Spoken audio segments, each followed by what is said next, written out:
Oh crap! Oh no! That got intense way faster. Oh, what was that?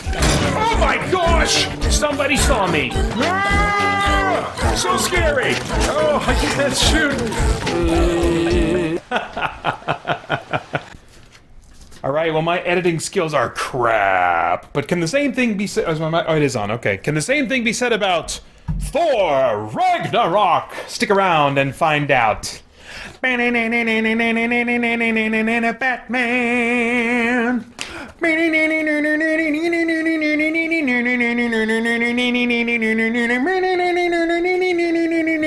Batman! Why the crap is he singing the Batman, the 60s Batman TV show theme song?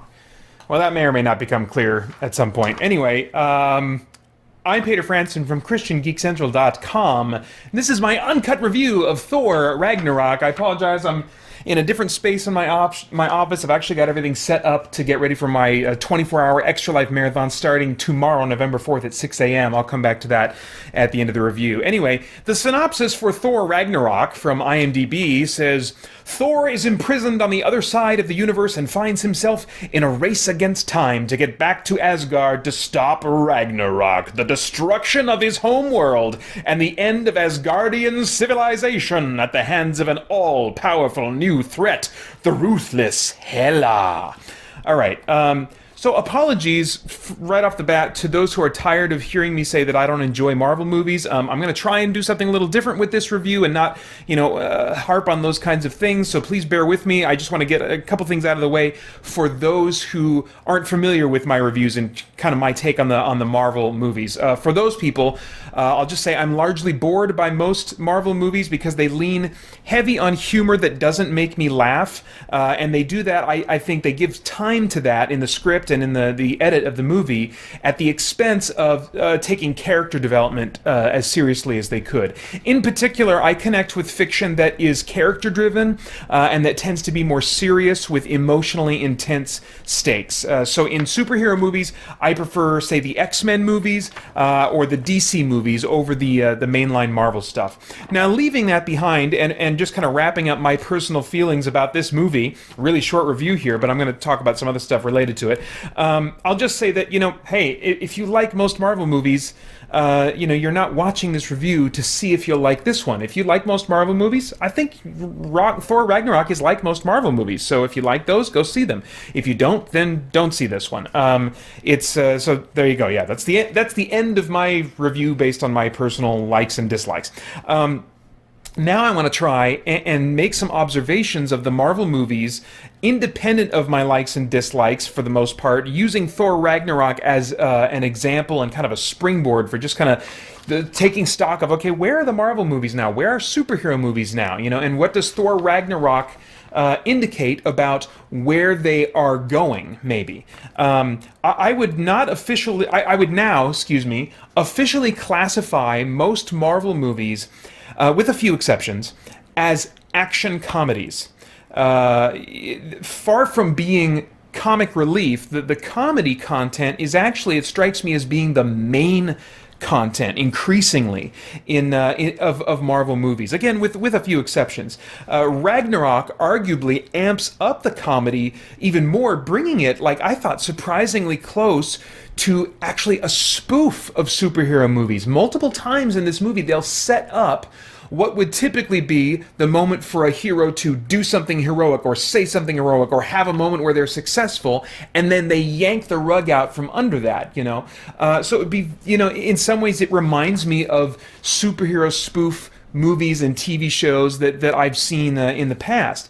Now, it's been a few years since I regularly followed any comic books, and let's see, Marvel's in particular, I've only really followed for a long time the Ultimate Marvel Universe stuff, which at the time they created those comics was the vision for that was, let's create comics about Marvel characters in the style that we would want them to be made in if they made movies about these characters. And so at that time, they had a much more serious take on them. If you read the first two volumes of like the Ultimates, it's like night and day from what Marvel movies are now.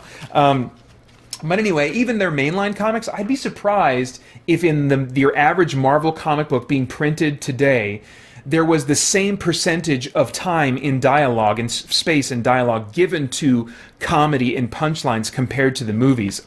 It seems to me that the Marvel movies, it's really interesting to kind of watch this unfold, they seem to have become their own thing for their own audience.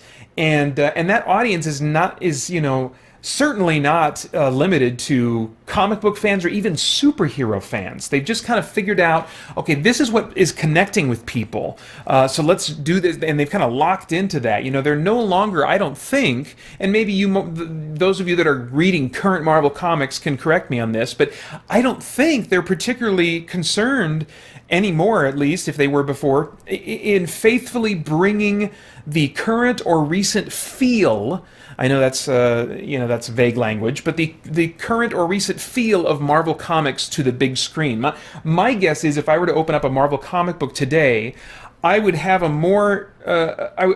would have an experience that has a more serious tone consistently throughout than the average Marvel movie. When I see how Thor was written in this movie compared to how he was written early on, like in the first Thor movie or in the first Avengers movie, they really played up just kind of his alien nature. He spoke in a more formal manner, not with the these and thous, but still much more formalized than Ragnarok. Ragnarok, he still has, kind of like a little British accent type thing going on, and he still has a good amount of formality in his language, but he's using these expressions and types of humor all the time that are just very much like Western, very American, very, modern pop, so it's just interesting to see how they're de-emphasizing character and they're just saying, you know what, let's just play. Let's just play with the humor and the jokes, and our movies aren't going to be about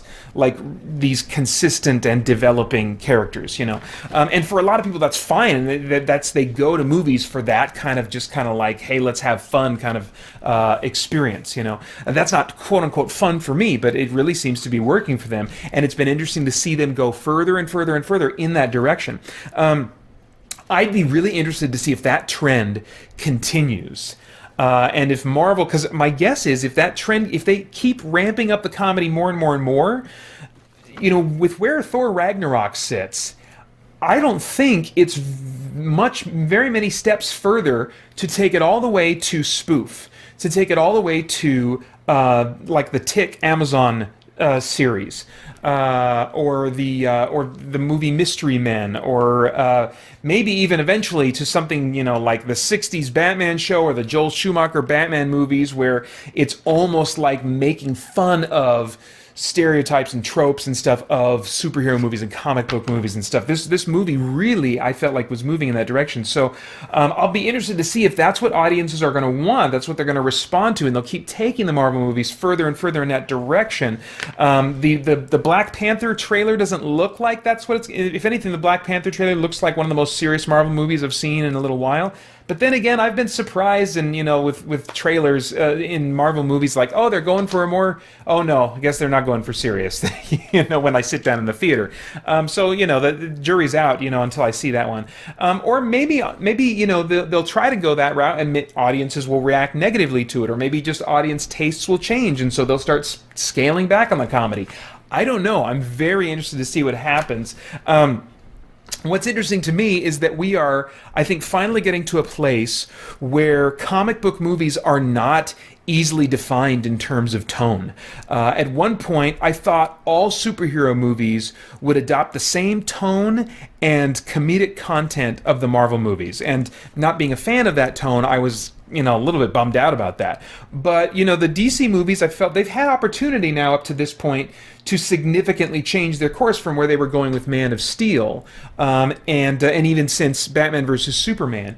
And they did some, I felt like they were trying to maybe kind of imitate Marvel a little bit and bring some levity into Suicide Squad, but still not near as much as they could have.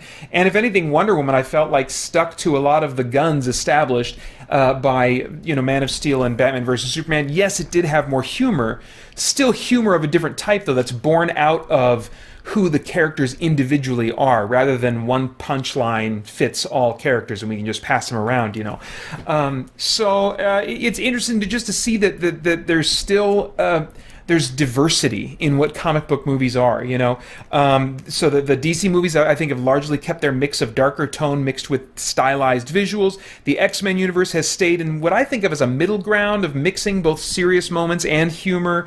And then smaller movies like, say, Slight are stripping away costumes for a scaled back and grounded look at superheroes. And there seems to be room for all these kinds of things. And I don't know about the audience for Slight. I don't know what the reception was for that.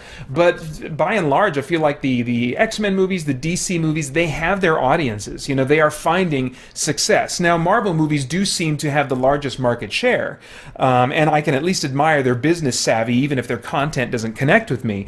But they are just one option now. There are these other, not just surviving, but arguably thriving with their own, audiences now. These other options, these other cinematic, super, human universes. And so the Marvel movies are really just one option now. I mean, at long last, like comic books themselves, we seem to be getting into territory that allows for numerous tones based on the similar subject matter of people with superpowers, many of which wear, striking, wardrobe choices, Even in the various comic book movie continuities, we see some variation in tone, especially with the recent movie Logan, which was significantly darker and heavier than any of the X-Men movies before. And then I think you could say arguably in the Suicide Squad movie. Now, again, I think that maybe had less to do with the original intent and some of kind of like the comedic choices, and certainly the music that was chosen for the score was probably more about a response to what Marvel was doing than really being true to its original vision. That's kind of what I've heard through the grapevine about what was going on in the making of that. I don't know for sure that that's the case, but anyway, there's still some variation there. And I would say more in the Wonder Woman movie, that would be an example of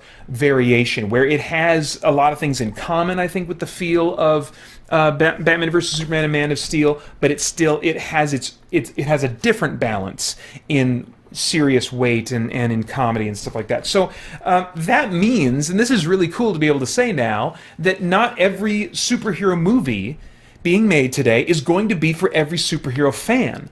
And I think that, because there are so many of them being made, that's okay, because now, there was a time where superhero fans like me had to put up with trends that they didn't like. I had to deal with Joel Schumacher's, at least, a Batman Forever. I had to just kind of try to enjoy the things that I liked about the movie that were true to the kind of Batman experience I wanted to have. I would even say the same thing was true to a degree with the Christopher Nolan Batman movies.